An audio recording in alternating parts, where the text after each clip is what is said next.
የራሳችን ነገር ኖሮ ደስተኛውን አብረን ስንኖር አስበሽዋል? ይዙ እንድንለያይ እፈልጋለሁ። አትቀልጂ እባክሽ። እኔ ስንት ነገር አወራለሁ፣ አንቺ ትቀልጃለሽ አይደል? የምሬን ነው። መለየት አለብን። የምርሽ ነው? ለምን? ምን ያስቀየምኩሽ ነገር አለ? ካለ ንገሪኝ፣ አስተካክላለሁ። የለም፣ ከኔ ነው ችግሩ። ማለት አልገባኝም። ትናንት ካሌብን አግኝቼው ነበር። ከሱ ጋር መመለስ እፈልጋለሁ። ምን? ቆይ በሱ ልክ የጎዳኝ፣ በሱ ልክ የሰበረኝ፣ በሱ ልክ መጣላው ሰው የለም ስትይኛል ነበር? እሱ እኮ አይሆንሽም።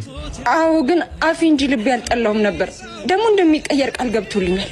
ምሩ ማርያምን፣ እሱ እኮ እኔ እንደምወድሽ አይወድሽም። እኔ ነበርኩ እኮ ስትታመም ያስታመምኩሽ። እሱ ያኔ የት ነበረ? እኔ እኮ ነኝ ስቶርቅ ያነሳው። አትለምናት ትሂድ። አውቃለሁ። ለዚህ ነው እንድንለያይ የፈለኩት። አንተን ከዚህ በላይ መጉዳት አልችልም። እሱን እያሰብኩ ደግሞ ከአንተ ጋር መኖር አልችልም። ወስነሽ ነው የመጣሽው? ለካ እኔ ማስታገሻሽ እንጂ መድኃኒትሽ አልነበርኩም። ክፉሽን አልመኝም፣ ይቅናሽ። ካሌብ ይሁናት። ለአንተም ግራ ጎንህ